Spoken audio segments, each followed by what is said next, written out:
রাত তখন 11:30। বাইরে অঝড় বৃষ্টি।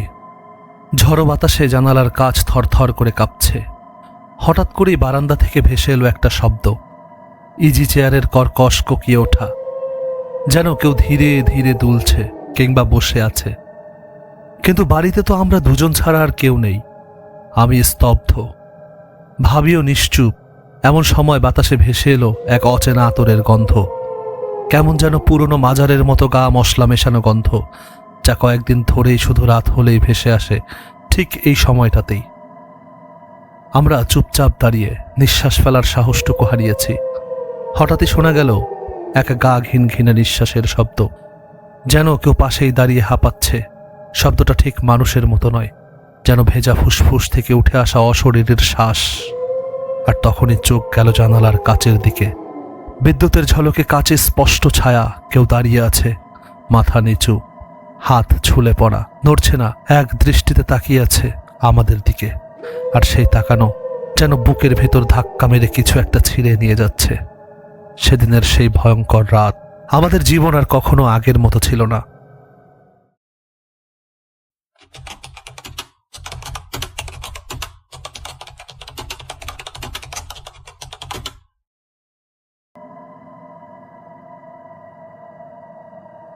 আসসালামু আলাইকুম ডিয়ার লিসেনার্স, স্বাগতম ভূত বাংলোতে। সবসময়ের মতো আমি রায়হান আছি আপনাদের সাথে। আজকে আপনাদের শোনাবো একটি বাস্তব ভিত্তিক ভয়ঙ্কর ঘটনা। এই ঘটনা ঘটেছে রাজধানীর খুব পরিচিত এলাকাতেই। এয়ারপোর্ট এলাকার এক ফ্ল্যাটে বসবাসের সময় এক নবদম্পতির জীবনে ঘটে এমন কিছু যা ব্যাখ্যার বাইরে।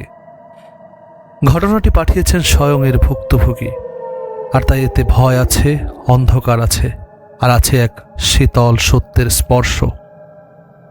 আপনি যদি এমন কোনো অভিজ্ঞতার সাক্ষী হয়ে থাকেন তাহলে মেইল করুন bhutbanglo.com@gmail.com এই ঠিকানায়।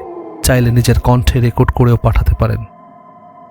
আমাদের আজকের ঘটনা যদি আপনাকে একটু নাড়া দেয় তাহলে অবশ্যই লাইক দিন, কমেন্টে আপনার মতামত জানান, আর ভয় পেতে ভালোবাসে এমন কারো সাথে শেয়ার করুন।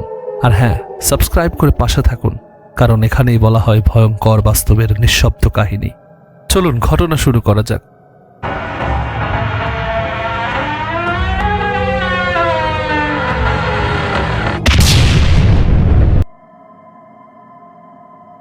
আমাদের বিয়ে হয়েছিল হুট করেই, ফলে অনেক ঝামেলা ফেস করতে হয়েছিল।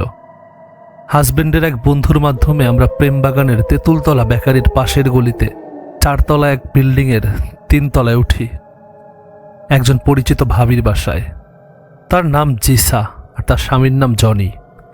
ভাবি তখন প্রেগন্যান্ট ছিলেন। ওনারা আমাদেরকে থাকার জন্য বাসায় একটি রুম দেন এবং আমাদের প্রচণ্ড সাহায্য করেন। খুব অল্প সময়ের মধ্যেই সম্পর্কটা ঘনিষ্ঠ হয়ে উঠেছিল। এই বাসা নিয়ে আমরা আগে কিছুই জানতাম না, কিন্তু আস্তে আস্তে অদ্ভুত সব বিষয় নিজের নজরে পড়তে লাগলো। বারান্দার ইজি চেয়ারে রাতের বেলা কেউ একজন বসে, দোল খায়। বারান্দা থেকে আতরের ঘ্রাণ আসে, হঠাৎ করে ঢিল পড়ার আওয়াজ, আর ভাবির শরীরে নখের আঁচড়ের দাগ, সব মিলিয়ে বিষয়গুলি অস্বস্তিকর হয়ে উঠেছিল। ভাবি আগেই বলেছিলেন গাছের প্রতি তার স্বামীর দুর্বলতা ছিল বলেই বাসা ছাড়তে পারছিলেন না, আর এই বাসার ভাড়াও অনেক কম ছিল। এক রাতে ভাবির স্বামী বাসায় ছিলেন না। ভাবি আমাকে তার সাথে থাকতে বলেন। রাত প্রায় 3টা। ঘুম ভেঙে আমি ওয়াশরুমে পানির শব্দ শুনি। এটাই প্রথমবার নয়, আগেও 2-3 দিন এমন শব্দ শুনেছিলাম, কেউ যেন গোসল করছে। কিন্তু প্রতিবার গিয়ে দেখি সব শুকনো, কিছুই নেই। আমি ভাবিকে নিয়ে লাইট অন করে গিয়ে দেখি আজও কিছুই নেই। ফিরে এসে আবার শুয়ে পড়ি, কিন্তু ভয়টা আমার আর কাটছিল না।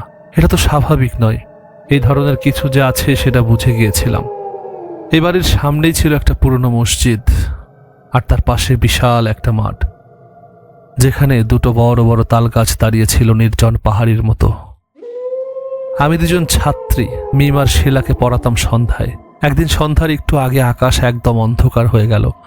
ছাত্রীরা বলল, মিস, বৃষ্টি আসবে, আপনি আজকে চলে যান। আমি বের হলাম। মাঠে নামতেই হঠাৎ এমন ঝড় শুরু হলো, মনে হচ্ছিল আমি উড়ে যাব। কেউ নেই আশেপাশে, হাওয়া যেন আমাকে ঘুরিয়ে ফেলছে। একটা গোল ঘূর্ণির মধ্যে পড়ে গেলাম। আমি মনে মনে 3 কুল পড়ছি। হঠাৎ একটা লোক হেঁটে গেল আমার সামনে দিয়ে। আমি উঠে তার পিছু পিছু চলতে থাকি। তারপর মাঠ পার হতেই দেখি ঝড় একেবারে থেমে গেছে। পুরো পরিবেশ একেবারে শান্ত, যেন কিছুই হয়নি। বাসায় ফিরেই গোসল করলাম, কিন্তু রুমে যেতেই দেখি শরীরে লাল লাল ছোপ ছোপ দাগ, প্রচণ্ড চুলকানি আর জ্বালা। মনে হচ্ছে কেউ লবণ মরিচ মাখিয়ে দিয়েছে আমার গায়ে। আমার হাজবেন্ড নিলয় আমার এই অবস্থা দেখে ভীষণ ভয় পেয়ে যায়। ও আমাকে আবার গোসল করালো, কম্বল জড়িয়ে দিল গায়ে, কিন্তু কাঁপুনি কমছে না। পরে তোষক দিয়ে চেপে ধরে রাখে আমাকে। আমি কাঁপছি, আমার শরীর জ্বরে পুড়ছে। পরদিন রাতে ভাবি আবার আমাকে ডেকে নেন, ওনার স্বামী ঢাকার বাইরে। আর আমাদের রুমে নিলয়ের দুই বন্ধু এসেছিল, বিধান ভাই আর উকিল আব্বা রবিন ভাই। আমি ভাবির কথায় রাজি হয়ে গেলাম। রাত 11:30 হবে, অঝড় বৃষ্টি হচ্ছিল। হঠাৎ শুনি বারান্দায় ভয়ানক শব্দ, ইজি চেয়ার দুলছে, কেউ বসে আছে। নিঃশ্বাস নেওয়ার ভয়ানক শব্দ ভেসে আসছে, যেমন হাঁপানির রোগীরা নেয়। আতরের সুগন্ধ আর এক অজানা ভাষায় কথা বলা, সব কিছু যেন আমাদের পাগল করে দিচ্ছে। হঠাৎ করে আমাদের চোখ জানালার উপরে গিয়ে পড়ে।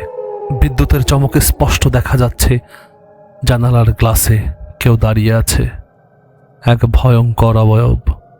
আমি আর ভাবি আর থাকতে পারছিলাম না। লাইট অন করে দৌড়ে গিয়ে আমাদের রুমে চলে আসি। নিলয়কে ডাকিও পাত্তা দেয় না। তবে বিধান ভাই আর রবিন ভাই এসে আমাদের দেখে রীতিমতো থমকে যায়। তারাও এসে জানালার দিকে তাকায়। ছায়াটা তখনও সে আগের মতোই দাঁড়িয়ে আছে। কিন্তু সেই রাতেই ঘটে সবচেয়ে ভয়ানক ঘটনা। পরদিন সকালে ভাবির পেট ব্যথা শুরু হয়। আমরা সবাই তাকে ধরাধরি করে হাসপাতালে নিয়ে যাই। তার হাজবেন্ডকে ফোনে খবর পাঠানো হয়, কিন্তু হসপিটালে নিয়ে জানতে পারি ওনার গর্ভের সন্তান আর বেঁচে নেই। ভাবির শারীরিক অবস্থাও অনেক খারাপ হয়ে যায়। ভাবি যখন সুস্থ হয়ে বাড়িতে ফেরে, এরপর আমরা ওইখানে কিছুদিন ছিলাম। কিন্তু ভাবির বাচ্চাটা নষ্ট হওয়ার পর থেকে আমরা আর কখনো ওই ছায়াকে ওই বাড়িতে দেখিনি। ওই অদ্ভুত আতরের গন্ধটাও আর পাইনি। তারপর আমরা সবাই ওই বাসা ছেড়ে দিই।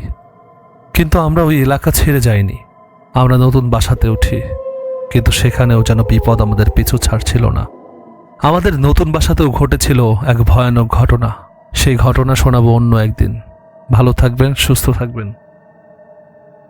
ডিয়ার লিসেনার্স, আপনারা শুনছেন ভূত বাংলো। এই ধরনের ভয়ঙ্কর বাস্তব ঘটনা পেতে আমাদের চ্যানেলটি সাবস্ক্রাইব করুন। আর যদি আপনিও জীবনে এমন কোনো ঘটনার সাক্ষী হয়ে থাকেন বা অনুভব করে থাকেন যা আজও আপনাকে তাড়িয়ে বেড়ায়, চাইলে আপনি আমাদেরকে লিখে পাঠাতে পারেন bhutbanglo.com@gmail.com এই ঠিকানায়। ভালো লাগলে অবশ্যই লাইক দিন, কমেন্ট করুন আর শেয়ার করে পাশে থাকুন। দেখা হবে আবার ভয়াবহ কোনো এক রাতে নতুন ঘটনার সঙ্গে। সবাই ভালো থাকবেন, সাবধানে থাকবেন। কার চোখে আপনি ধরা পড়ছেন কে জানে।